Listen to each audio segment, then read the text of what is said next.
नमस्कार, मैं डॉक्टर कविता फिर से स्वागत करती हूँ आपका संस्कृत शाला की आज की कक्षा में।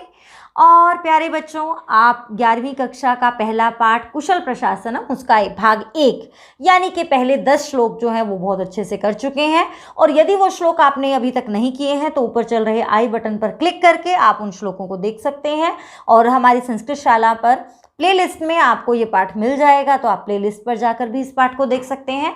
और अगर आपने अभी तक इस चैनल को सब्सक्राइब नहीं किया है तो आप इस चैनल को सब्सक्राइब ज़रूर कर लें, साथ में बेल आइकन ज़रूर दबा लें ताकि ये जो हमारी वीडियोस हैं वो बड़े आराम से आप तक पहुंचती रहें और आपको कहीं भी असुविधा ना हो, क्योंकि संस्कृत आपके मुख्य विषय के रूप में है। और अब देखिए, इस वीडियो में यानी कि इस भाग में हम करेंगे बचे हुए 5 श्लोक और साथ में अभ्यास में हम अभ्यास को करने का तरीका सीखेंगे। तो अभ्यास को करने का तरीका जब हम सीखने वाले हैं और वहाँ पर आपको लिखित में जो है वो प्रश्न उत्तर उपलब्ध करवाए जाएंगे, तो आप स्क्रीनशॉट लेके अपना काम कर सकते हैं नोटबुक में। तो आरंभ करते हैं हम अभ्यास कार्य व बचा हुआ पाठ।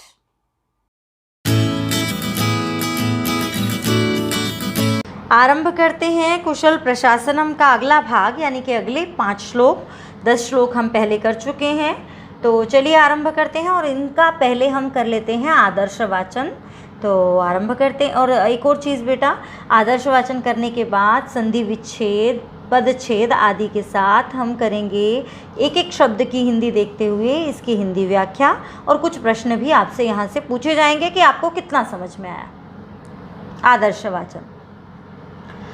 कच्चिन्मुख्या महत्स्वेव मध्यमेषु च मध्यमाः जघन्याश्च जघन्येषु भृत्यास्ते तात योजिताः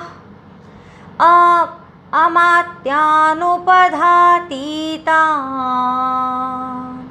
पितृपैतामहान् शुचीन् श्रेष्ठान् श्रेष्ठेषु कच्चित्त्वं नियोजयसि कर्मसु कच्चिद्धृष्टश्च शूरश्च धृतिमान् मतिमान् शुचिः कुलीनश्चानुरक्तश्च दक्षः सेनापतिः कृतः कच्चित् बलस्य भक्तं च वेतनं च यथोचितं सम्प्राप्तकालं दातव्यम् ददासि न विलम्बसे कालातिक्रमणाच्चैव भक्तवेतनयोर्हृताः भर्तुरप्यतिकुप्यन्ते सोऽनर्थः सुमहान् स्मृतः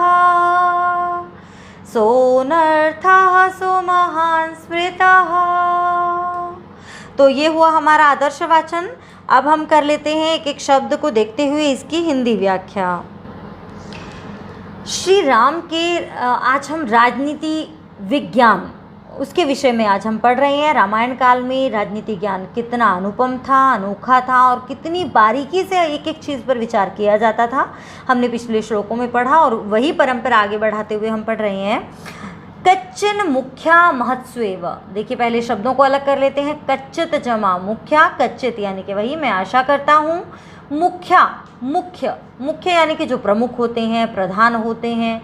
महत्स्वेव, यहाँ पर भी 2 शब्द हैं। महत्सु जमा एव। महत्सु यानी कि महान लोगों में, एव ही यानी कि मैं आशा करता हूँ कि महत्सु मुख्या एव, कि तुमने महान लोगों में प्रधान सेवकों को लगाया होगा। और मध्यमेषु, और मध्यम लोगों में च मध्यमाः, मध्यम सेवकों को लगाया होगा। देखिए सेवकों की भी तो श्रेणी होती है। कुछ सेवक जो होते हैं जो श्रेष्ठ श्रेणी के होते हैं, उच्चतम श्रेणी के होते हैं, कुछ जो हैं वो थोड़ा मध्यम और कुछ जो है वो निम्न श्रेणी के। तो यहाँ पर श्री राम वही कहते हैं कि मैं मानता हूँ, ऐसी मैं आशा करता हूँ कि तुमने मुख्य मंत्रियों आदि को, मुख्य सेवकों को दिया होगा, मध्यम श्रेणी के जो मंत्री हैं उन्हें मध्यम श्रेणी के सेवकों को दिया होगा, और जो जघन्याश्च जघन्येषु, यहाँ पर 2 शब्द हैं, जघन्याश्च, जघन्याः जमा च, इस श की हो गई है विसर्गें, यानी कि और जो निंदनीय, यानी कि जिनकी जो अधिक महत्वपूर्ण नहीं है, ऐसे लोगों में तुमने जघन्येषु, जघन्येषु जघन्या, जो निंदनीय श्रेणी के हैं या जो अधिक उच्च श्रेणी के नहीं हैं, ऐसे लोगों में तुमने निंदनीय भृत्यों को, भृत्य यानी कि नौकरों को, ते तात योजिता, ते यानी कि तुमने, तात हे मेरे प्रिय भाई, योजिता लगाए होंगे। तो यहाँ पर भी 2 शब्द हैं, भृत्याः जमा ते, स की हो जाएंगी विसर्गें, तो भृत्याः जमा ते। अब देखिए बेटा श्री राम क्या कहते हैं, हमने एक एक शब्द की हिंदी देखी, अब एक बार हम इसे अन्वय की दृष्टि से देख लेते हैं। तात, हे मेरे प्रिय भाई भरत, तात यानी कि मेरे प्रिय भाई, तो हे मेरे प्रिय भाई भरत, कच्चित मैं ऐसी आशा करता हूँ कि महत्सु मुख्या एव, तुमने महान लोगों के लिए प्रधान सेवकों को लगाया होगा, मध्यमेषु च मध्यमाः, और मध्यम मंत्रियों आदि के लिए मध्यम श्रेणी के सेवकों को लगाया होगा, और जघन्येषु च, और निंदनीय लोगों के लिए जघन्याः भृत्याः, निंदनीय सेवकों को ते योजिताः, तुमने लगाया होगा, ऐसी मैं आशा करता हूँ। देखिए जिसे आजकल के टाइम पे प्रोटोकॉल कहा जाता है, आपने सुना होगा Z श्रेणी की जो है सुरक्षा मिलती है, तो ये जो Z श्रेणी है या अन्य अन्य आदि श्रेणियां हैं, आपको पता है हमारे जो मंत्री लोग हैं उनको सुरक्षा दी जाती है ना, तो वो जो सुरक्षा दी जाती है वो सुरक्षा ही श्रेणी शह होती है। किसी की सुरक्षा में केवल एक व्यक्ति, एक बॉडीगार्ड ही रखा जाता है, और किसी के 10-10 बॉडीगार्ड होते हैं। वो उनके पद का जो है, अभी तो हम ये माने कि पद के अनुसार होता है, तो वो प्राचीन काल में वो मंत्रियों के महत्व, यानी कि जो मुख्य मंत्री हैं उनके लिए मुख्य सेवक, मध्यम प्रकार के मंत्रियों के लिए मध्यम प्रकार के सेवक, और निंदनीय मंत्रियों के लिए निंदनीय सेवक जो हैं वो तुमने लगाए होंगे, ऐसी मैं आशा करता हूँ। ऐसा जो है वो श्री राम भरत से कहते हैं। अगला प्रश्न देख लेते हैं। यहाँ पर देखिए पहले हम इस शब्द को तोड़ लेते हैं, एक लंबा शब्द है, आप ध्यान से देखेंगे तो बड़े आराम से आपसे शब्द जो है वो अलग हो जाएंगे। अमात्यान, न आधा हो गया, उपधातीतान, यहाँ भी न आधा है, ये न इधर चला गया, उ इधर आ गया, तो अमात्यान जमा उपधातीतान जमा पितृपैतामहान जमा छुचीन, छुचीन का हो जाएगा शुचीन, ये न हो गया और ये श बन गया, तो यानी कि पितृपैतामहान शुचीन, ये हो जाएगा। तो यहाँ पर ये इसमें कई सारे शब्द थे, देखो कौन कौन से, अमात्यान, उपधातीतान, पितृपैतामहान, शुचीन, ये शब्द हैं इसमें। और यहाँ पर अमात्यान, अमात्य यानी के मंत्री, अमात्य यानी के मंत्री, और उपधातीतान यानी कि जिनकी परीक्षाएं पहले ही ली जा चुकी है, यानी कि जो अच्छी तरह से जिनकी परीक्षाएं ली जा चुकी है, जिन पर पूरा विश्वास अब किया जा सकता है। और कैसे, फिर एक और उनका ये मंत्रियों की विशेषताएं चल रही है बेटा। अमात्यान मंत्री, कैसे मंत्री, उपधातीतान जो परीक्षाएं जो अच्छी तरीके से परीक्षित है, यानी कि जिनकी अच्छी प्रकार से परीक्षाएं ली जा चुकी हैं। पितृपैतामहान, और जो दादा परदादा के समय से चले आ रहे हैं, यानी कि जिनके वंश पर, जिनके कुल पर आप भरोसा कर सकते हैं, जिनके दादा परदादा भी मंत्रियों के रूप में रहे हैं और आज वो भी उसी श्रृंखला में मंत्री हैं। और शुचीन जो पवित्र हैं, जिनका आचरण, जो पवित्र, यहाँ पर पवित्र का अर्थ है कि जिनका आचरण पवित्र है, जिनका पवित्र व्यवहार है। और फिर क्या कहा, श्रेष्ठान श्रेष्ठेषु, श्रेष्ठान श्रेष्ठेषु, शब्द को अलग करेंगे, श्रेष्ठान न हो जाएगा यहाँ का, और ये श बन जाएगा श्रेष्ठेषु, श्रेष्ठान श्रेष्ठेषु। फिर कहते हैं और श्रेष्ठान, और श्रेष्ठ मंत्रियों को, किन में, श्रेष्ठेषु श्रेष्ठान, जो श्रेष्ठों में भी श्रेष्ठ है, यानी कि जो अच्छों में से भी बहुत अच्छे हैं ना। जैसे आपकी क्लास से ये उदाहरण लेते हैं, जैसे आपकी क्लास के कुछ अच्छे बच्चे, मान लीजिए आपकी क्लास में कोई अच्छे बच्चे पूछे तो आप कहेंगे जी 10 अच्छे बच्चे हैं, नहीं अच्छों में से भी अच्छे बताइए तो आप 2-3 का नाम छांट देंगे, है ना। तो ऐसे ही अच्छों में से भी जो अच्छे हैं, तो कच्चित त्वम, यहाँ पर भी 2 शब्द हैं, कच्चित जमा त्वम, मैं आशा करता हूँ कि तुम, नियोजयसी लगाते होगे, कर्मसु काम में। तो यहाँ पर क्या कहना चाहते हैं राम? राम कहते हैं कच्चित मैं आशा करता हूँ, कच्चित मैं आशा करता हूँ कि तुम उपधातीतान, देखिए अब जितने भी विशेषण हैं उन्हें हम पहले ले लेंगे। कच्चित मैं आशा करता हूँ, अन्वय कर रहे हैं हम, मैं आशा करता हूँ कि तुम उपधातीतान, पहले से ही परीक्षा किए गए, पितृपैतामहान, दादा परदादा की परंपरा से चले आ रहे, शुचीन पवित्र, श्रेष्ठेषु श्रेष्ठान, श्रेष्ठों में भी श्रेष्ठ, अमात्यान, अमात्यों को यानी कि मंत्रियों को, कर्मसु नियोजयसी, कर्म में लगाते होगे, यानी कि तुम ऐसे मंत्रियों को ही काम देते होगे जिनकी परीक्षा हो चुकी है, दादा परदादा आदि के समय से, ये पूरे विशेषण इसमें आ जाएंगे। तो अब आपसे मैं प्रश्न पूछ लेती हूँ। आपका पहला प्रश्न है, नियोजयसी इति क्रियायाः कर्तृपदम किम? आपको बताना है नियोजयसी क्रियायाः कर्तृपदम किम। नियोजयसी क्रिया का कर्ता कौन है? लगाते होगे, कौन? राम नहीं है यहाँ पर, लगाने वाला कौन है? राम तो पूछ रहे हैं ना कि तुम ऐसा करते होगे, तो त्वम, यानी कि यहाँ पर इसका जो कर्ता होगा वो होगा त्वम। तो नियोजयसी का कर्ता कौन है? त्वम। और सी का कर्ता तो बेटा हमेशा ही त्वम होता है, जहाँ पर भी ये सी दिखाई दे तो उसका कर्ता त्वम। अगला प्रश्न, कार्येषु इत्यस्य पर्यायपदम किम? कार्येषु इत्यस्य पर्यायपदम किम? कार्य का पर्यायवाची बड़े आसानी से मिल जाएगा आपको, बिल्कुल सही, ये होगा कर्मसु। कार्येषु का पर्यायवाची हो जाएगा कर्मसु। चलिए चलते हैं अगले श्लोक की तरफ। कच्चित धृष्टश्च शूरश्च, पहले तो देखिए शब्दों को ही अलग कर लेते हैं। कच्चित जमा, ये आपको पैर में ध्री दिखाई दे रहा है, इसे अलग कर लेंगे, धृष्टः जमा च, और द का तो पीछे त बन गया है, तो कच्चित जमा धृष्टः जमा च, और शूरः जमा च। कच्चित मैं आशा करता हूँ, धृष्ट होता है साहसी, मैं ऐसी आशा करता हूँ कि साहसी, शूरः शूरवीर, धृतिमान, धृति होता है धैर्य, धैर्य से युक्त, मतिमान, मति होता है बुद्धि, और मतिमान यानी कि बुद्धि से युक्त, शुचि, शुचि ही है बेटा, देखिए यहाँ पर भी शब्दों को तीनों को अलग करेंगे, धृतिमान जमा मतिमान जमा शुचि, यानी कि धैर्य से युक्त, बुद्धि से युक्त और पवित्र।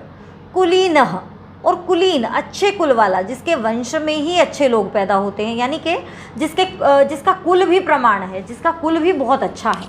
और फिर क्या कहा? कुलीनश्चानुरक्तश्च, तो कुलीनश्चानुरक्तश्च इस शब्द को अलग कर लेते हैं, कुलीनः जमा च जमा अनुरक्तः जमा च, इस श की विसर्गे हो गई, च अलग हो गया, और ये जो चा दिखाई दे रहा था इधर आ गया, च जमा कुलीनः जमा च जमा अनुरक्तः जमा च। उसके बाद कहा जो कुलीन हो, अनुरक्त, अनुरक्त यानी कि जिसके अंदर निष्ठा का भाव हो, यानी कि जो निष्ठावान हो, जो श्रद्धा रखता हो अपने देश के प्रति, अपने राजा के प्रति। और दक्ष, और दक्ष अपने काम में भी निपुण होना चाहिए, सिर्फ इन गुणों से कुछ नहीं बनेगा, उसे अपने काम में भी निपुण होना चाहिए। कौन?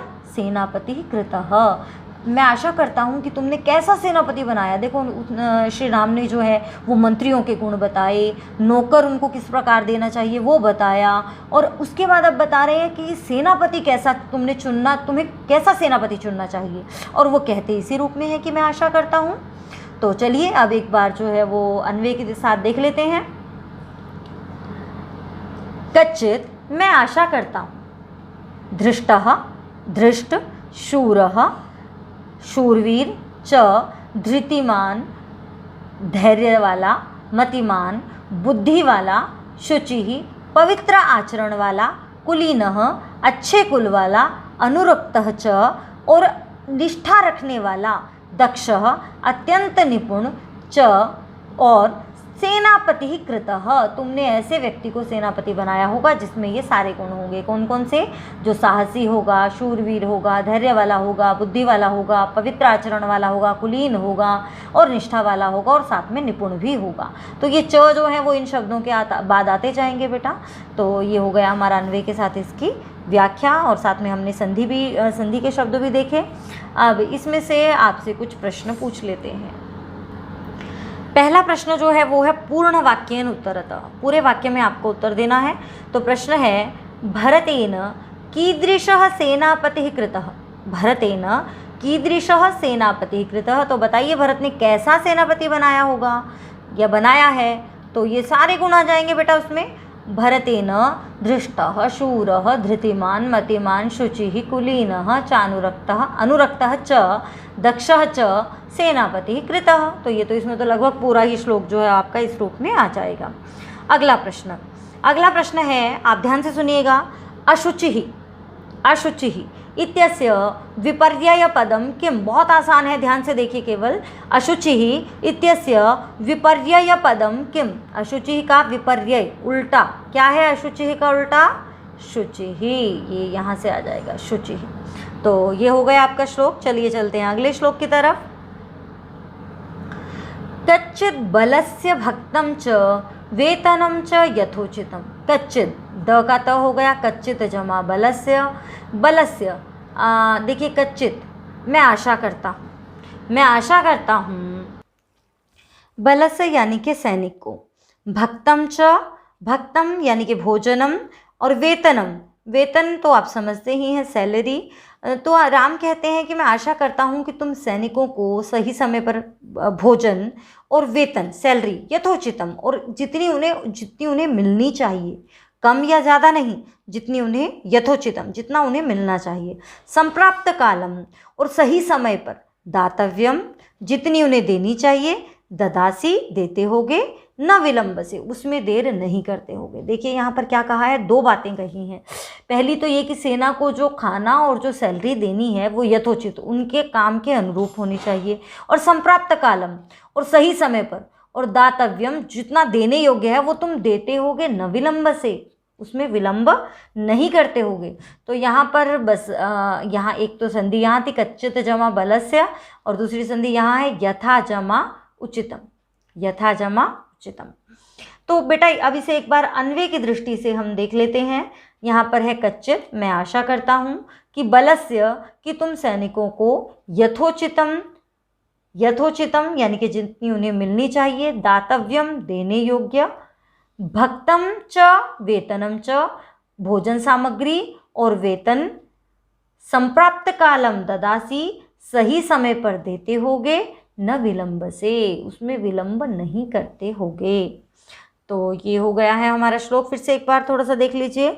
मैं आशा करता हूँ कि तुम सैनिकों को सही उचित, जितना उनके लिए उचित है उतना देने योग्य, उन्हें भोजन व सैलरी सही समय पर देते होगे, उसमें विलंब नहीं करते होगे। तो अब इसमें से प्रश्न पूछ लेते हैं आपके। तो प्रश्न है बलस्य किम यथोचितम दातव्यम, बलस्य किम यथोचितम दातव्यम यानी कि सैनिक को क्या यथोचित देना चाहिए, तो भक्तम च वेतनम च, ये इसका उत्तर होगा। बलस्य भक्तम च वेतनम च यथोचितम दातव्यम। अगला प्रश्न है भोजनम इत्यस्य पर्यायपदम किम, भोजनम इत्यस्य पर्यायपदम किम, बड़े आसानी से आपको मिल गया होगा। भोजन का पर्यायवाची क्या है यहाँ पर, तो भक्तम, ये हो जाएगा। चलते हैं बेटा अगले श्लोक की तरफ। अगला श्लोक कालातिक्रमणात् चैव, यहाँ पर देखिए शब्द हैं काल जमा अतिक्रमणात् जमा च जमा एव, यहाँ पर ये चार शब्द हैं जहाँ संधि हुई है। काल जमा अतिक्रमणात् जमा च जमा एव, काल का अतिक्रमण होने से ही भक्त वेतनयोः भृताः, यहाँ पर भी दो शब्द हैं, भक्त वेतनयोः, र की हो गई विसर्गे, योः जमा भृताः। भक्त वेतनयोः, भक्त यानी कि आपको पता है भोजन, भोजन और वेतन के भृताः यानी कि सेवक, और भर्तुः, भर्तुः यानी कि स्वामी के प्रति भी अतिकुप्यन्ति क्रोधित हो जाते हैं। यहाँ पर भी देखिए संधि है भर्तुः जमा अपि जमा अतिकुप्यन्ति, सेवक जो हैं, सेवक जो हैं वो अपने स्वामी के प्रति भी क्रोधित हो जाते हैं। सो अनर्थः, वह तो अत्यंत अनर्थ है। और कैसा? सुमहान स्मृतः, उसे बहुत बड़ा अनर्थ करने वाला बताया गया है। तो देखिए बेटा यहाँ पर क्या कहा गया है, हमने एक बार इसकी जो है वो अन्वय के साथ इसे देख लेते हैं। यहाँ कहा गया है कि भक्त वेतनयोः कालातिक्रमणात्, भक्त वेतनयोः यानी कि भोजन और वेतन के कालातिक्रमण करने से, यानी कि समय पर न मिलने से, यदि सैनिकों को उनका भोजन और वेतन सही समय पर न मिले, तो ऐसा करने से भृताः जो सेवक हैं वो भर्तुः अपि, वो अपने स्वामी के प्रति भी अति कुप्यंती, अत्यंत क्रोधित हो जाते हैं। अगर उन्हें सही समय पर भोजन और वेतन न मिले तो सही समय पर न मिले तो क्या होगा, वो सेवक जो हैं वो अपने स्वामी के प्रति भी अत्यंत क्रोधित हो जाते हैं। और सह सुमहान अनर्थः स्मृतः, और वह तो अत्यधिक बड़ा अनर्थ माना गया है। सहजमा अनर्थः, उसे तो बहुत बड़ा अनर्थ लाने वाला माना गया है। क्योंकि अब देखिए श्री राम ने मंत्रियों के बारे में बताया, कैसे मंत्रियों को कैसे नौकर मिलने चाहिए वो बताया, मंत्री कैसे होने चाहिए वो बताया, सेनापति कैसे होने चाहिए वो बताया। अब साथ में ये भी बताया है कि जो सेना, जिस सेना के दम पर पूरा राज्य चलता है, उस सेना का भी ख्याल रखना आपका कर्तव्य है, ये भी बता रहे हैं श्री राम। वो कह रहे हैं कि उन्हें समय पर भोजन और सैलरी दोनों चीज़ें मिलना बहुत ज़रूरी है। मैं ऐसा जानता हूँ कि तुम जितना उन्हें मिलना चाहिए तुम सही समय पर देते होगे। अगर उन्हें ये ना मिले सही समय पर तो वो अपने स्वामी के प्रति भी क्रोधित हो जाते हैं, और जो कि बहुत बड़े अनर्थ को लाने वाला हो सकता है।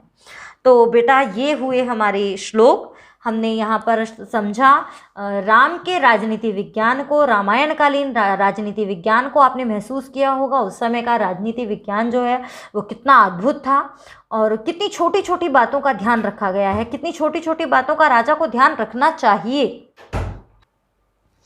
तो अब हम चलते हैं इस पाठ के अभ्यास की तरफ। और बेटा आपको अगर पाठ अच्छे से समझ में आ गया है तो आपको अभ्यास करने में बिल्कुल भी परेशानी नहीं होगी, सिर्फ आपको प्रश्न समझ में आना चाहिए। तो चलते हैं अभ्यास की तरफ। तो आरंभ करते हैं अभ्यास। अभ्यासः पहला प्रश्न है, प्रथमः प्रश्नः संस्कृतेन उत्तरं देयम्। संस्कृत में आपको इन प्रश्नों के उत्तर देने हैं। पहला प्रश्न, अयं पाठः कस्मात् ग्रंथात् संकलितः। ये पाठ किस ग्रंथ से लिया गया है? तो ये मूल रामायण से ही लिया गया है। अयं पाठः तो वाल्मीकि रामायणात्, क्योंकि पूछा गया कस्मात् ग्रंथात् तो उत्तर बनेगा वाल्मीकि रामायणात्, ये होगा इसका उत्तर। अगले प्रश्न की तरफ चलते हैं। जटिलः चीरवसनः भुवि पतितः कः आसीत्। जटिलः जटाओं वाला, चीरवसनः वृक्ष की छाल के वस्त्र पहने हुए, भुवि पतितः और भूमि पर गिरा हुआ, यानी कि दंडवत प्रणाम करते हुए, कः आसीत् कौन था? तो कौन था? भरतः, इसका उत्तर होगा भरतः। रामः कम पाणिना परिजग्राह। रामः राम ने कम किसे? पाणिना परिजग्राह, अपने हाथ से ग्रहण किया था, यानी कि किसे हाथ से पकड़कर उठाया था। तो किसे पकड़कर उठाया था? कम, जैसा प्रश्न वैसा उत्तर, तो उत्तर बनेगा भरतम। अगला प्रश्न है, भरतम कः अपृच्छत। भरतम कः अपृच्छत, यानी कि भरत को किसने पूछा? तो भरत से किसने पूछा था? कः, प्रश्न है कः, तो राम ने पूछा था, तो उत्तर बनेगा रामः। राज्ञां विजय मूलम किम भवति। राजाओं का विजय मूल क्या होता है, यानी कि राजाओं की विजय के मूल में, विजय की जड़ क्या है? तो राजाओं के विजय की जड़ क्या है? सुसंवृतः मंत्रः। राजाओं के विजय का कारण है सुसंवृतः मंत्रः। अगला प्रश्न है, राज्ञः कृते कीदृशः अमात्यः क्षेमकरः भवेत्। राजा के लिए कैसा अमात्य, कैसा मंत्री कल्याणकारी होता है, क्षेम करने वाला होता है, कल्याण करने वाला होता है। तो देखिए मंत्रियों के बहुत सारे गुण बताए थे। कौन कौन से गुण बताए थे? तो मेधावी, शूरः, दक्षः, विचक्षणः, अमात्यः क्षेमकरः भवेत्। तो राज्ञः कृते मेधावी, शूरः, दक्षः, विचक्षणः च अमात्यः क्षेमकरः भवेत्। अगला प्रश्न, सेनापति कीदृक् गुणयुक्त भवेत्। सेनापति को कैसे गुणों से युक्त होना चाहिए? देखिए यहाँ पर भी आया था सेनापति को कैसा होना चाहिए, साहसी, शूरवीर, तो वही आ जाएंगे। तो सेनापति ही धृष्टः, शूरः, धृतिमान, मतिमान, शुचिः, कुलीनः अनुरक्तः दक्षः च भवेत्। तो ये हो गए हमारे प्रश्न। अगला प्रश्न देखते हैं। अगला प्रश्न, बलेभ्यः यथाकालं किं दातव्यम, यानी कि सैनिकों को उचित समय पर सही समय के अनुसार किं दातव्यम, क्या देना चाहिए। तो क्या देना चाहिए बताइए, भक्तं च वेतनं च। तो यहाँ आ जाएगा भक्तं च वेतनं च। मंत्र कीदृशः भवेत्, मंत्र कैसा होना चाहिए। मंत्र यानी कि मंत्रणा किया गया, परामर्श किया गया जो विचार है वह कैसा होना चाहिए। तो विचार कैसा होना चाहिए, सुरक्षित होना चाहिए। तो उसके लिए शब्द क्या आया था, सुसंवृतः। मंत्रः सुसंवृतः भवेत्, मंत्र जो है वो सुरक्षित होना चाहिए। और मेधावी अमात्यः राजानं काम प्रापयेत्, अगर कोई मेधावी अमात्य हो, मेधावी मंत्री हो, बुद्धि वाला मंत्री हो, तो राजानं काम प्रापयेत्, राजा को क्या प्राप्त करवा सकता है। तो बताइए राजा को क्या प्राप्त करवा सकता है। काम प्रापयेत् महतीं श्रियं प्रापयेत्। मेधावी अमात्यः राजानं महतीं श्रियं प्रापयेत्, बस काम की जगह आ जाएगा महतीं श्रियं। तो ये जो है वो हमारे हो गए हैं प्रश्न। हम चलते हैं अगले प्रश्न की तरफ। रिक्त स्थान पूर्ति क्रियताम, आपको रिक्त स्थान पूर्ति करनी है, यानी कि जो शब्द छूट गए हैं वो आपको यहाँ पर भरने हैं। तो रामः ददर्श दूरदर्शम युगान्ते डैश यथा, तो युगांत में किसकी तरह, तो यहाँ आ जाएगा क्या आएगा, भास्करम, युगान्ते भास्करम यथा। अंके डैश आरोप्य रामः सादरम पर्यपृच्छत्, अंके यानी कि गोद में डैश आरोप्य, डैश को बैठाकर राम ने आदरपूर्वक पूछा। तो किसको बिठाकर पूछा था, तो यहाँ आएगा भरतम। कच्चित काले, तो यहाँ पर श्री राम ने पूछा था ना कि क्या तुम समय पर अवबुद्ध से जागते हो। उसके बाद है पंडितः ही अर्थकृच्छेषु डैश कुर्यात्, बुद्धिमान व्यक्ति जो है वह अर्थ का संकट होने पर भी डैश करता है, क्या करता है, महत निश्रेयसम, महत निश्रेयसम। तो यहाँ आ जाएगा महत निश्रेयसम। और श्रेष्ठान श्रेष्ठेषु कच्चित एवं डैश नियोजयसी, तुम श्रेष्ठों को श्रेष्ठों से भी श्रेष्ठों को कार्य में नियोजित करते होगे। तो किस में नियोजित करते होगे, कर्मसु, कर्मसु आ जाएगा। चलते हैं अगले प्रश्न की तरफ। अगला प्रश्न हमारा है सप्रसंगम मातृभाषया व्याख्यायेयताम, यानी कि सप्रसंग व्याख्या करनी है मातृभाषा में। तो यहाँ पर जो पहला है वो है क, मंत्रो विजय मूलम ही राज्ञाम भवते राघव। हे राघव, देखिए इसमें मातृभाषा में आपको व्याख्या करनी है, बहुत कुछ नहीं करना है, जो हम पहले भी कर चुके हैं। यहाँ पर श्री राम भरत से कहते हैं, हे भरत, राजाओं की विजय का मूल जो है वो मंत्र होता है, यानी कि परामर्श किया गया विचार, और ऐसा विचार जो सुरक्षित रखा गया हो वही राजाओं की विजय का मूल होता है। तो मंत्रियों से, अपने मंत्रीगण से अच्छे प्रकार से परामर्श करके, विचार विमर्श करके और सुरक्षित मंत्र को यानी कि विचार को रखना चाहिए। ये यहाँ पर मुख्य भाव है। और उसके बाद अगला है कच्चित ते मंत्र तो मंत्रो राष्ट्रम न परिधावती। तो इसका अभिप्राय यहाँ पर क्या कहते हैं, श्री राम कहते हैं कि कच्चित, मैं आशा करता हूँ कि ते मंत्र तो मंत्रो, तुम्हारे द्वारा परामर्श किया गया जो विचार है वह राष्ट्रम न परिधावती, वह राष्ट्र के हितों का उल्लंघन नहीं करता, अर्थात राष्ट्र का अतिक्रमण नहीं करता। तो ये जो है मातृभाषा में व्याख्या हुई। अगले प्रश्न की तरफ चलते हैं। प्रथम नवम श्लोकयोः स्व मातृभाषया अनुवादः क्रियताम्, पहले और 9वें श्लोक का आपको अपनी मातृभाषा में अनुवाद करना है, जो कि आप पाठ में कर चुके हैं, आप वहाँ से देख सकते हैं। 5वां प्रश्न, अधोलिखित पदानाम उचितम अर्थम कोष्ठकात् चित्वा लिखत।